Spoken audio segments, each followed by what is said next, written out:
অতিক্রম করেছি। বর্তমান আমরা যে মাসটি অতিক্রম করেছি সেই মাস চন্দ্র মাসের 12তম মাস। জিলহজ মাস হচ্ছে আশরাফুল কুরআন সম্মানিত 7টি মাসের একটি মাস। যে 7টি মাসকে আল্লাহ সম্মান দিয়েছেন মর্যাদা। আল্লাহর দিন থেকে উত্তম কোন দিন আল্লাহর কাছে নেই। সুবহানাল্লাহ।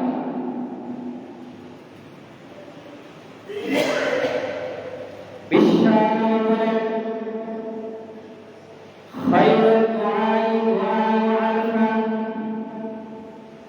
আরফার দিনের দোয়া হলো সর্বোত্তম দোয়া।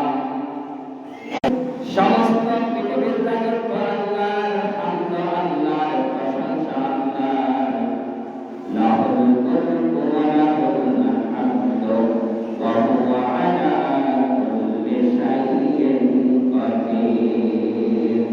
তিনি আল্লাহ সর্বশক্তিমান, তিনি সব কিছুর উপর কর্তৃত্ব রাখেন, ক্ষমতা রাখেন। সুবহানাল্লাহ। সুতরাং আজকে আরেকটা দিন আমাদের জন্য, কিন্তু সৌদি আরবে আমাদের জায়গা যারা আরফার ময়দানে অবস্থান করবে না তাদের হজ হবে না। যারা হজ করতে যায় হয়েছে মান মাতা ওয়া লাম ইয়াহজ্জ ওয়া আলাইহিল হজ ফালইয়ামুত ইন শাআ ইয়াহুদিয়্যা ওয়া ইন শাআ নাসরানিয়্যা। যে ব্যক্তির উপর হজ ফরজ হয়েছে অথচ সে অবহেলা করে হজ আদায় করে নাই, আল্লাহর নবী বলেছেন আমার কিছু আঁকড়ে যায় না। সুতরাং হজ, এটি হজের মাস। আজকে আমাদের জন্য আরাফা, আরাফার দিন। এই দিনের অন্যতম ফজিলত হচ্ছে রোজা, রোজা রাখা, রোজার বিধান। যেই ব্যক্তি আরাফার দিনে একটা রোজা রাখবে, রাসূল করিম সাল্লাল্লাহু আলাইহি সাল্লাম বলেছেন, আমরা জানি, ইতিহাস জানি, আদম এবং হাওয়াকে জান্নাত থেকে বের করে দেওয়ার পর একজন শ্রীলঙ্কায় আরেকজন জেদ্দা গিয়ে বসল। অনেক বছর পর তারা কান্নাকাটি করেছিল, আল্লাহর কাছে তওবা করেছিল তাদের পাপের জন্য। শেষ প্রান্তে আদম আর হাওয়ার পরিচয় হয়েছিল আরাফার ময়দানে। এই জন্য দিনটার নাম দেওয়া হয়েছে ইয়াউম আরাফা, আরাফার দিবস, আরাফার দিন। এই দিনে অন্যতম একটি শ্রেষ্ঠত্ব হচ্ছে, ফজিলত হচ্ছে, গুরুত্ব হচ্ছে ইসলামের পূর্ণতা লাভের দিন। এই দিনও ইসলাম পূর্ণতা লাভ করেছে।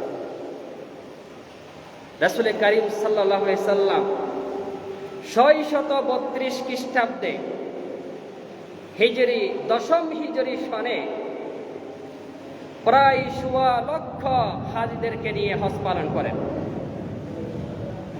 হজের পরে তিনি এক মহান বক্তব্য পেশ করেছিলেন। এটি ছিল তার জীবনের শেষ ভাষণ। তাই ইতিহাসে এই ভাষণকে বিদায় হজের ভাষণ বলা হয়। রাসূল করিম সাল্লাল্লাহু আলাইহি সাল্লাম জীবনে একবার হজ পালন করেছেন। 10ম হিজরিতে হজ পালনের পরে তিনি 2 মাস বা তার চেয়ে কিছুদিন বেশি বা কম বেঁচে ছিলেন, এরপরে ইন্তেকাল করেছেন। রাসূল করিম সাল্লাল্লাহু আলাইহি সাল্লাম প্রায় 1.25 লক্ষ সাহাবীদের সাথে হজ পালন করে মসজিদে মিনারা জাবালে নূরের উপরে দাঁড়িয়ে এক মহান ভাষণ দিয়েছিলেন। এটি ছিল তার জীবনের শেষ ভাষণ। এই ভাষণকে বিদায় হজের ভাষণ বলা হয়। অথচ আমরা মুসলিম হিসাবে আমাদের অনেক মুসলিম মা বোনেরা এই ভাষণের তাৎপর্য জানে না, বুঝে না। এই ভাষণের মর্ম কী ছিল, এই ভাষণে আল্লাহর হাবিব গোটা বিশ্ববাসীর জন্য কি মেসেজ দিয়ে গেছেন সেটাও কিন্তু আমরা জানি না। আল্লাহর হাবিব সাল্লাল্লাহু আলাইহি সাল্লাম তিনি ভাষণটি এভাবে শুরু করেছেন, ইয়া আইয়ুহান নাস, হে মানব মণ্ডলী, তোমরা ভালো করে শোনো আমার কথাগুলো। হে মানব মণ্ডলী, স্মরণ রেখো, ভালো করে স্মরণ রেখো, আল্লাহ এক। কুল হুয়াল্লাহু আহাদ, আল্লাহ এক, লা শারীকা লাহু, তার কোনো শরীক নাই। একদিন তোমরা আল্লাহর নিকট হাজির হবে, তোমরা একদিন আল্লাহর নিকট হাজির হবে, সেই দিন তোমাদের কৃতকর্মের হিসাব দিতেই হবে। তিনি ভাষণটি এই কথা বলে শুরু করেছেন, আল্লাহ এক, তার কোনো শরীক নাই। পৃথিবীর সমস্ত মানুষকে একদিন আল্লাহর নিকট হাজির হতে হবে, সেই দিন প্রতিটি মানুষকে তার কর্মের হিসাব দিতে হবে, কর্মফল মুখর বেঁধে দিতে। নবীজি সাল্লাল্লাহু আলাইহি সাল্লাম আরো বলছেন, শোনো, আজকের দিনের পরে হয়তো তোমাদের সাথে আর আমার মিলিত হওয়ার সম্ভব হবে না। এই দিনটা হচ্ছে তোমাদের সাথে সাক্ষাতের শেষ দিন। পার্থক্য নাই, আতরিতর মধ্যে কোনো পার্থক্য নাই, আরব এবং অনারবের মধ্যে কোনো পার্থক্য নেই। আল্লাহ রাসূল সাল্লাল্লাহু আলাইহি ওয়াসাল্লাম এভাবে ভাষণটি শুরু করেছেন, লম্বা ভাষণ দিয়েছেন তিনি। সেই ভাষণের কয়েকটি পয়েন্ট হচ্ছে, এক নম্বরে তিনি এক আল্লাহর কথা বলেছিলেন, এক আল্লাহর উপর বিশ্বাসের কথা বলেছিলেন। দুই নম্বরে কোনো ভেদাভেদ নাই, ভেদাভেদ চলবে না। সমাজে ধনী গরিব কালো সাদার মধ্যে কোনো পার্থক্য নাই, মানুষের মধ্যে ভেদাভেদ থাকতে পারে না। মানুষ এক আল্লাহর গোলাম, এক আল্লাহর সৃষ্টি, সুতরাং মানুষের মধ্যে কোনো ভেদাভেদ থাকতে পারে না। তিন নম্বর পয়েন্ট, আল্লাহর হাবিব ১৬ লক্ষ হাজীদের মাঝে বলেছিলেন, শোনো, পৃথিবীর মানুষ জাহিলি যুগের সুদ রহিত করা হয়েছে। ইসলাম পূর্ব যুগে সুদি লেনদেন ছিল বেশি। আল্লাহর হাবিব সাল্লাল্লাহু আলাইহি সাল্লাম এই সুদকে হারাম ঘোষণা করেছেন বিদায়ী হজের ভাষণে। তোমরা সুদ ছেড়ে দাও, ওয়াদারু মা বাকিয়া মিনার রিবা, সুদের বকেয়া যা আছে সব ছেড়ে দাও। যারা সুদ খায়, সুদি লেনদেন করে, সুদ খাওয়া মানে নিজের মাকে বিয়ে করে, নাউজুবিল্লাহ। সুদের ৭০ বা তার চেয়ে বেশি পাপ রয়েছে, গুনাহ রয়েছে। সবচেয়ে সুদের নিম্ন গুনাহ হচ্ছে আইয়ান কিহার রাজুল উম্মা, যে সুদ খেলো সেই জন্য তার মাকে বিয়ে করলো, নাউজুবিল্লাহ। রাসূল কারীম সাল্লাল্লাহু আলাইহি ওয়াসাল্লাম বলেছেন, হে মানুষ, সুদ ছেড়ে দাও। জাহেলিয়াত যুগে যে সুদ ছিল, এই সুদ তোমরা খাবেন না। সুদের অনেক ভয়াবহতা রয়েছে। সুদ খেলে অবশ্যই কিয়ামতের দিন তার পেটে সাপ ঢুকে বসে থাকবে। যারা সুদি লেনদেন করে তাদের পেট ঠেকা। আল্লাহর হাবিব ৪ শ্রেণীর মানুষের প্রতি লানত দিয়েছেন, অভিশাপ দিয়েছেন। হাদিসে এসেছে, লানা রাসূলুল্লাহ সাল্লাল্লাহু আলাইহি সাল্লাম আকিলুর রিবা ওয়া মুকিলাহু ওয়া কাতিবাহু ওয়া শাহিদাই। আল্লাহর হাবিব বলেছেন, লানা রাসূলুল্লাহ, ৪ শ্রেণীর মানুষের প্রতি অভিশাপ। যে সুদ খায়, যে সুদ দেয়, সুদের রাইটার, যে সুদের পত্র লিখে, সুদের সাক্ষী হয়ে যে থাকে, কুল্লুহুম সাওয়াউন, গুনার ক্ষেত্রে সবাই এক। সুদ যে খায়, সুদ যে দেয়, সুদের পত্র যে লেখে, সুদের কাজে যে সাক্ষী থাকে, সবার উপর অভিশাপ। লানা রাসূলুল্লাহ, তাদের উপর আল্লাহর অভিশাপ, আল্লাহর লানত, ফেরেশতাদের লানত। নবী সাল্লাল্লাহু আলাইহি সাল্লাম ভাষণে বলেছেন, তোমাদের কারো কাছে যদি কোনো আমানত গচ্ছিত থাকে, তার প্রাপকের কাছে আমানত পৌঁছে দেবে। ঋণ থাকলে ঋণ পরিশোধ করে দেবে। আল্লাহ রাসূল সাল্লাল্লাহু আলাইহি ওয়াসাল্লাম এভাবে লম্বা বক্তব্য পেশ করেছিলেন, যেই ভাষণের তাৎপর্য এখানে বলার সুযোগ নেই, সময় কম। সুতরাং এই যে আরাফা দিনটা হচ্ছে মুসলমানদের জন্য সবচেয়ে গুরুত্বপূর্ণ দিন, দামি দিন। এই দিনের রোজা 2 বছরের গুনার কাফারা হয়ে যায়, সুবহানাল্লাহ। সুতরাং যারা রোজা রাখতে পেরেছেন, আপনারা ধন্য। আগামী বছরও আসলে এই 9 তারিখের রোজার প্রতি আপনারা খেয়াল করবেন। আরাফা দিবসের অন্যতম একটি তাৎপর্য হচ্ছে আল্লাহ তাআলা এই দিনের কসম করেছেন, আরাফার দিনের কসম করেছেন। কোরআনুল কারীমের ভিতরে এসেছে ওয়াস-সামাই যাতিল বুরুজি ওয়াল ইয়াউমিল মাউউদ ওয়া শাহিদিন ওয়া মাশহুদ। এই আয়াতের তাফসীর হাদিস দিয়ে করা হয়েছে। আল ইয়াউমিল মাউউদ, মাউউদের তাফসীর করা হয়েছে ইয়াউমুল কিয়ামা, নির্দিষ্ট দিনের অর্থ হচ্ছে কিয়ামতের দিন। এখানে মাশহুদ, আল ইয়াউমুল মাশহুদ, মাশহুদ দ্বারা হচ্ছে ইয়াউম আরাফা, আরাফার দিনের কসম করেছেন আল্লাহ। ওয়া শাহিদ, শাহিদ মানে হচ্ছে ওয়া শাহিদু ইয়াউমুল জুমআহ, সুবহানাল্লাহ। তাহলে আরাফার দিনের কসম করেছেন আল্লাহ। 365 দিনের মধ্যে সর্বোত্তম দিন হচ্ছে আরাফার দিন, জিলহজ মাসের 9 তারিখ, আজকের দিন সর্বোত্তম দিন। আবার 365 রাতের মধ্যে সর্বোত্তম রাত হচ্ছে লাইলাতুল কদর, যেই রাতে কোরআন নাজিল হয়েছে।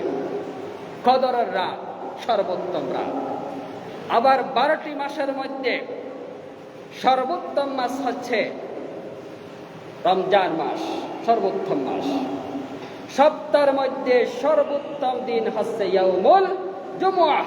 হাদিস আছে সাইয়্যিদুল আইয়াম ইয়াউমুল জুমআহ, জুমার দিন হচ্ছে সর্বোত্তম দিন।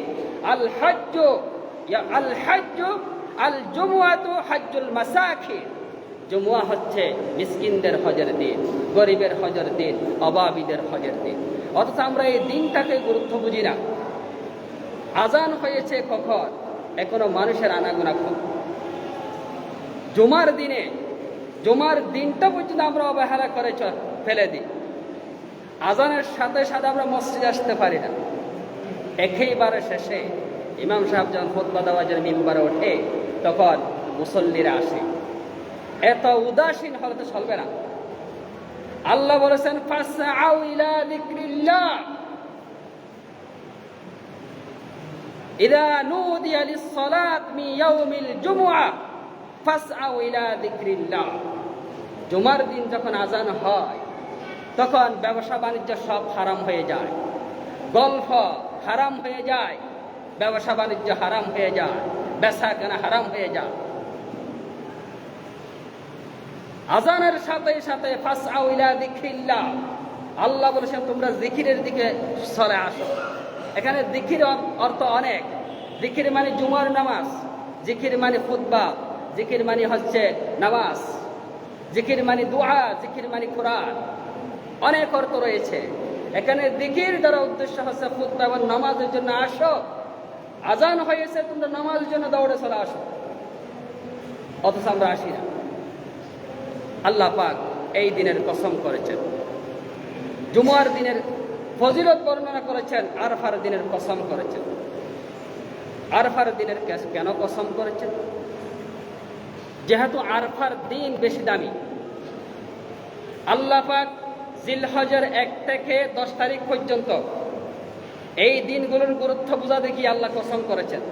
ওয়াল ফজরি ওয়া লায়ালিন আশ, আল্লাহ বলেছেন ফজরের শপথ, ওয়া লায়ালিন আশ 10 রাতের শপথ।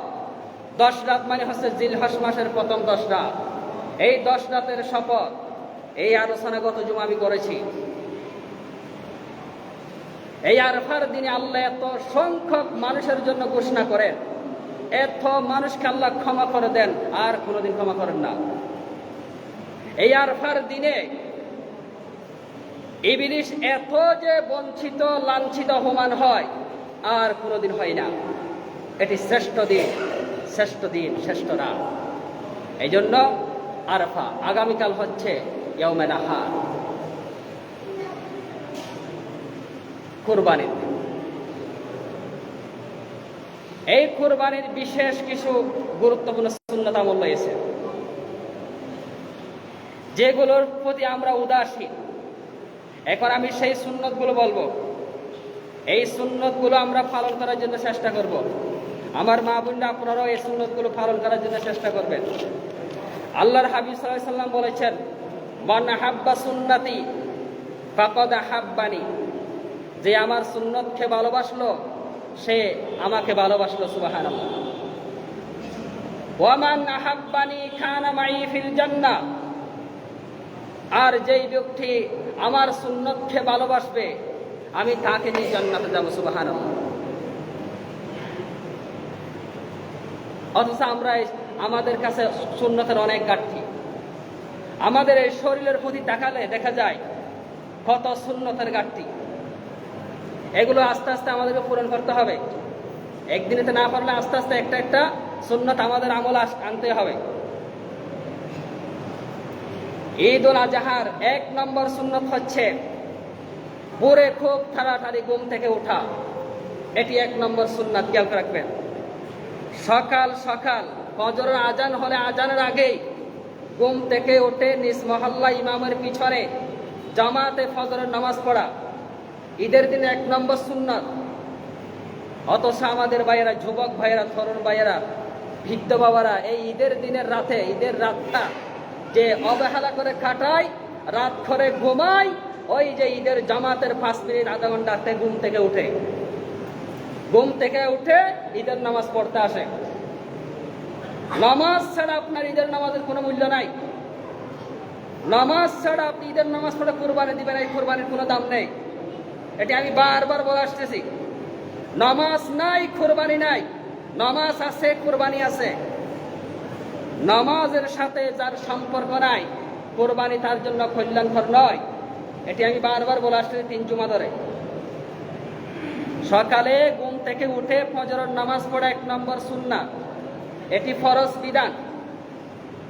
অথচ এই ফরজ বিধান বাদ দিয়ে আমরা ওই যে নফল, ওই যে জুমার নামাজ, ঈদের নামাজ, যেটা যে কেউ কেউ সুন্নত মুআক্কাদা বলেছেন, আবার ওয়াজিব বলেছেন, ফরজ বাদ দিয়ে আমরা সুন্নত নিয়ে টানাটানি করি। সুতরাং ঈদ উল আজহার, ঈদ উল ফিতরের 1 নম্বর সুন্নাত হচ্ছে ভোরে ঘুম থেকে উঠে ফজরের নামাজ জামাতে পড়া। আল্লাহ পাক জিলহজ মাসের 10 তারিখের ভোরের কসম করেছেন, ওয়াল ফজর, ফজরের কসম।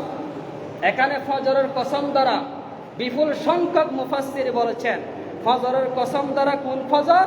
জিলহজ মাসের 10 তারিখের ফজর। আগামীকালের ফজরের কসম খেয়েছেন আল্লাহ। অথচ আমরা ফজরের সময় ঘুমিয়ে থাকি, এটা কাজ হবে না। ঘুম থেকে উঠে নামাজ পড়ে কুরবানি দিলে কাজ হবে না। এটাকে রাখবেন 1 নম্বর সুন্নাত আমল। 2 নম্বর হচ্ছে মিসওয়াক করা, খুব দামি একটা আমল। আল্লাহ রসুলের সবচেয়ে প্রিয় সুন্নাত ছিল মিসওয়াক। একটা যে নিম গাছের যে একটা ডাল, একটা যে ডাল দিয়ে মিসওয়াক করা, একটা গাছ দিয়ে মিসওয়াক করা। এই মিসওয়াকটা ছিল আল্লাহর হাবিবের সবচেয়ে গুরুত্বপূর্ণ আমল। নবীজি বলেছেন, লাউলা নাশুক্কা আলা উম্মতি লা আমারতুহুম ইনদা কুল্লি সালাত, আমার উম্মতের উপর যদি কষ্ট না হতো তাহলে প্রতি ওয়াক্ত নামাজের আগে, ফরজ নামাজের আগে মিসওয়াক করাটা আমি ফরজ করে দিতাম। আল্লাহ রসুলের ইন্তেকালের মুহূর্তেও হযরত আয়েশা রাদিয়াল্লাহু আনহাকে বলেছেন, আয়েশা আমাকে একটু মিসওয়াক করাই দাও। আসার সময় যেহেতু ঈদ উল আজহার নামাজ, আসার সময় তাকবীর বলে আসবেন, তাকবীর, আল্লাহু আকবার, আল্লাহু আকবার, লা ইলাহা ইল্লাল্লাহু, আল্লাহু আকবার, আল্লাহু আকবার ওয়া লিল্লাহিল হামদ। এরপরে আছে সুগন্ধি, থাকলে সুগন্ধি ব্যবহার করে আসবেন। ঈদ উল আজহার অন্যতম গুরুত্বপূর্ণ সুন্নাহ আমল হচ্ছে কিছু না খেয়ে আসা। ঈদ উল ফিতরে কিছু খেয়ে যাওয়া সুন্নাহ, ঈদ উল আজহাতে কিছু না খেয়ে আসাটাই হচ্ছে কি সুন্নাহ। ঈদের নামাজ পড়ে কোরবানি করে কোরবানির পশু থেকে গোশত খাওয়াটাই হচ্ছে সুন্নাহ, ঈদ উল আজহার সুন্নাহ। আসার সময় পায়ে হেঁটে আসবেন, বাইক লইয়ে নয়, গাড়ি লইয়ে নয়, পায়ে হেঁটে ঈদগার ময়দানে আসা সুন্নাহ। এক রাস্তা দিয়ে আসবেন, আরেক রাস্তা দিয়ে যাবেন, এটাই সুন্নাহ।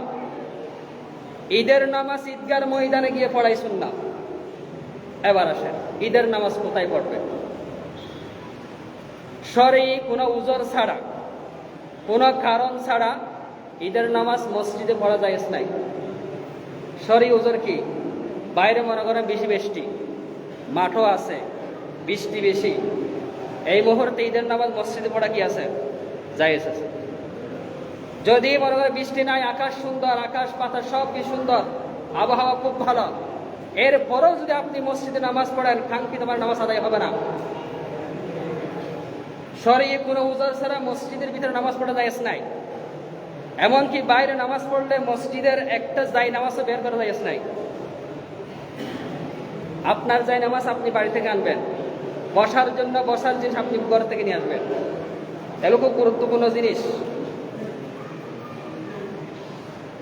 অনেক জায়গার মধ্যে আছে ভালো মাঠ থাকার পরেও মদিনার ভিতরে নামাজ পড়াতে কত সোয়াবের খাস, এত বড় সোয়াব বাদ দিয়ে কেন আল্লাহর হাবিব ঈদের নামাজ ময়দানে পড়েছেন?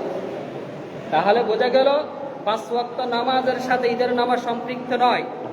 ঈদের নামাজ হচ্ছে আলাদা, 5 ওয়াক্ত নামাজ আলাদা। সুতরাং ঈদের নামাজ ঈদগার ময়দানে পড়া, খোলা জায়গায় পড়া সুন্নাত। কোনো কারণ ছাড়া পড়লে এটা আদায় হবে না, এটা সরাসরি মশলা। এই সুন্নতগুলো আমরা আমল করার জন্য চেষ্টা করব। এরপর আরেকটি খুব কমন প্রশ্ন, কোরবানির সাথে আকিকা করা যাবে কিনা? অনেক ভাইয়েরা আছে সন্তানের আকিকা কোরবানির সাথে দেয়। এই বছর সন্তান জন্মগ্রহণ করছে মনে করেন, সে প্রতিজ্ঞা করছে, ওয়াদা করছে আগামী বছর কোরবানি করব, কোরবানির সাথে সন্তান আকিকা দিয়ে দেবে। ভাই এমনটা করতে যাবেন কেন? কোরবানি একটা মুস্তাকিল ইবাদত, স্বাধীন ইবাদত, জায়েজ নাই সেই কথা আমি বলবো না। কোরবানির সাথে আকিকা দিলে জায়েজ নাই সেই কথা আমি বলবো না, তবে এটাই বলবো এমনটা আল্লাহ রসুল করেন নাই। আল্লাহ রসুল কোরবানির সাথে আকিকা করেন নাই, সাহাবায়ে কেরাম করেন নাই, তাবিঈনরা করেন নাই, ফুকাহায়ে কেরামগণ করেন নাই। আমি আপনি কেন করব? তবে এই ব্যাপারে দুইটা সিদ্ধান্ত, দুইটা অভিমত রয়েছে ইসলামী আইন শাস্ত্রবিদদের মাঝে। একদল বলেছেন কোরবানি দিলে আকিকা করলে হয়ে যাবে, তবে এটা উত্তম নয়, অনুত্তম, এটা ভালো নয়। জায়েজ হবে ঠিক আছে, এটা উত্তম নয়, এটা খুব একটা যে নিম্নমানের কাজ। কারণ কোরবানির জন্য আলাদা সময় নির্ধারিত, আকিকার জন্য সময় নির্ধারিত। সন্তান জন্মের 7 দিনের মাথায় আকিকা করতে হয়। 7 দিনে না পারলে 14 দিনে, 14 দিনে না পারলে 21 দিনে, 21 দিনে না পারলে বাবা যদি সন্তান আকিকা করতে না পারে, তাহলে সন্তান বড় হয়ে তার কোরবানিতে দেবে, তার আকিকাতেই করবে। যেমনটি দিয়েছিলেন আল্লাহর হাবিব সাল্লাল্লাহু আলাইহি সাল্লাম। নবীজির আকিকা নিজেই করেছেন, আল্লাহর হাবিব নিজেই আকিকা দিয়েছেন, নিজের আকিকা। সুতরাং আকিকার জন্য সময় নির্ধারিত, আর কোরবানির জন্য সময় নির্ধারিত। কোরবানি করা যায় 10, 11, 12, কেউ কেউ 13 তারিখের কথা বলেছেন, 13 তারিখও কোরবানি করা যায়। সুতরাং এই মশলাগুলো ভালো করে খেয়াল করবেন। আল্লাহ পাক আমাদেরকে বোঝার, আমল করার তৌফিক দান করুন। আর বিশেষ কথা হচ্ছে আগামীকাল পবিত্র ঈদুল আজহার যে জামাত নির্ধারণ করা হয়েছে সকাল কয়টায়, 7টায় নির্ধারণ করা হয়েছে। 7টার 1 মিনিট হবে না, কে আসলো কে আসে নাই এটা আমার দেখার বিষয় নাই। 7টা হবে, নামাজ আরম্ভ হয়ে যাবে। এখানে মাঝখানে যদি কেউ বলে অমুক আসে নাই, একটু 5 মিনিট দাঁড়ান, এটা সম্ভব নয় আমার পক্ষে। আপনি এসে নামাজটা পড়াই দিবেন, আমি পড়াবো। নামাজের টাইম আগে থেকে ঘোষণা করা হয়েছে, ঘোষণা করা হচ্ছে 7টায় জামাত হবে, এটা খেয়াল রাখবেন। আল্লাহ পাক আমাদেরকে কোরবানির গুরুত্ব যে আমল বোঝার তৌফিক দান করুন। হাদা মা ইনদি ওয়াল ইলমু ইনদাল্লাহ।